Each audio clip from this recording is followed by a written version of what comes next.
there. We have few more to go before we put an end to this very historic Global Business Summit 2026. It's day 2 here. That's what we are looking at. And this time, we are going to talk about reinventing legacy brands, keeping purpose, relevance, and consumer trust intact while scaling globally. Now, this is where it happens the most. The legacy brands that carry accumulated trust, but they also carry accumulated expectations. So in an era that is defined by transparency, sustainability, and consumer scrutiny, reinvention now extends far beyond marketing repositioning.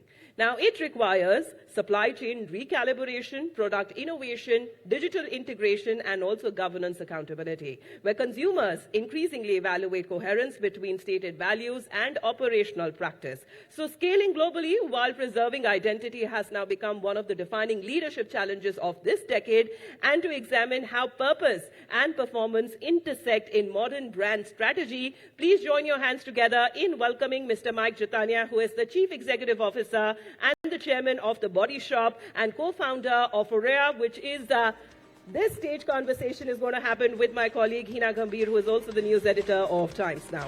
Big round of applause, ladies and gentlemen, in welcoming our guest on stage. Hina, over to you. Thank you, Amita.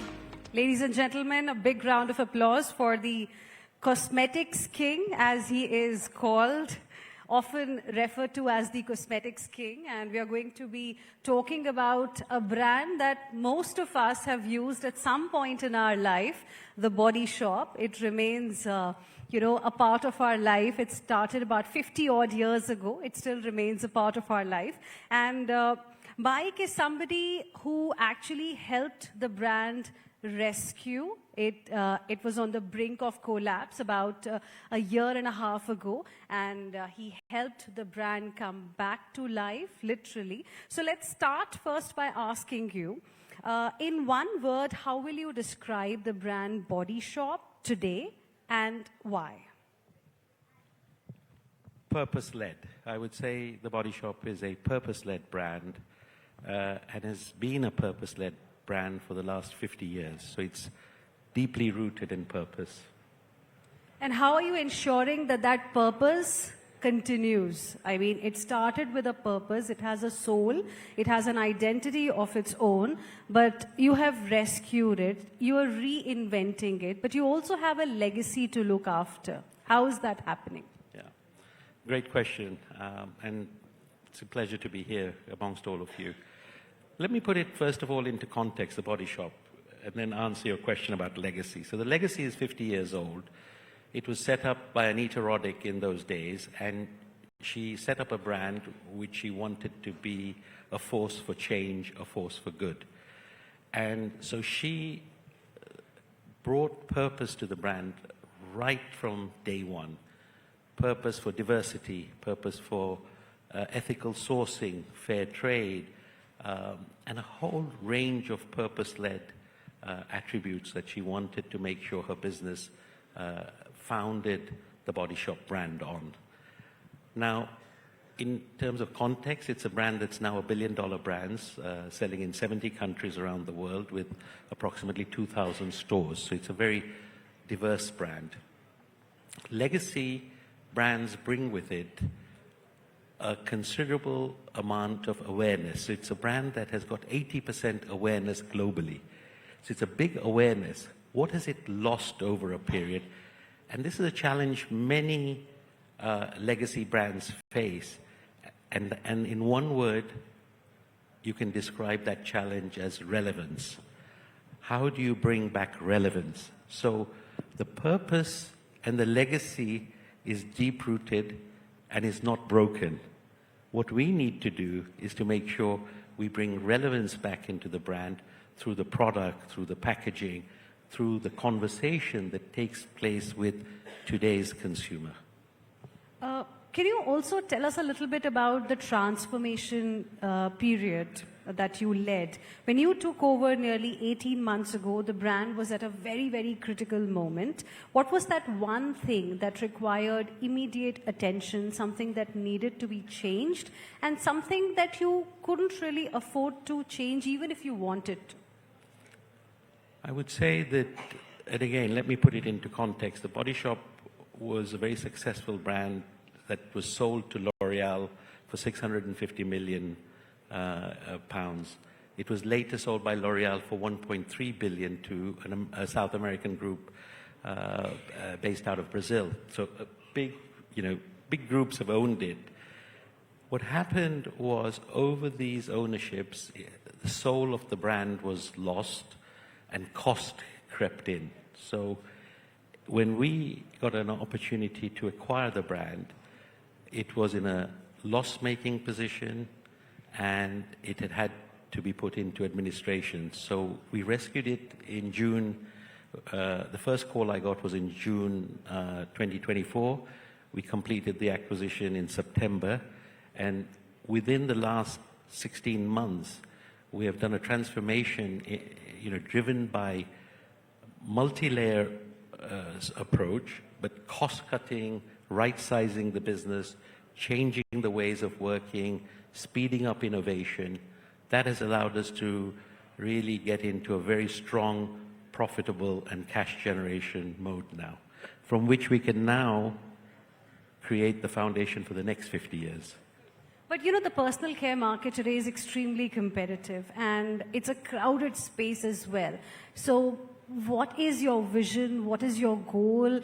How do you plan to ensure that the brand remains true to its identity? Because, when it was created, it had a motto. It made women feel confident in their own skin. But then you have so much of competition today. The space is it's growing very fast.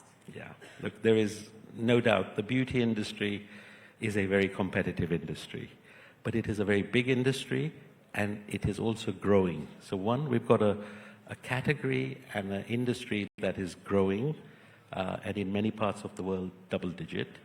But the competitiveness there is very severe, I would say.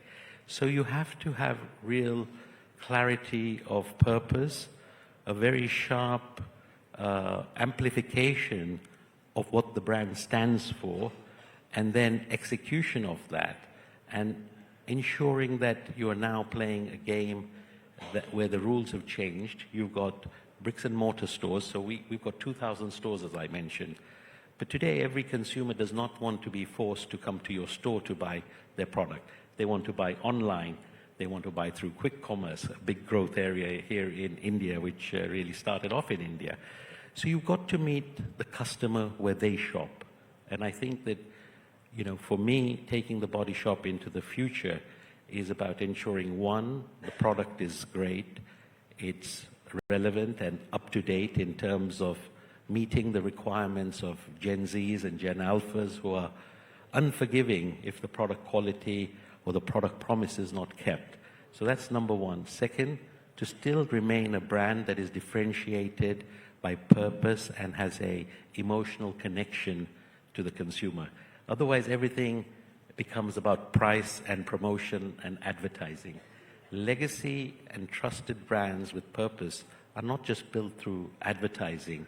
They're actually built through conviction in those values and living those values.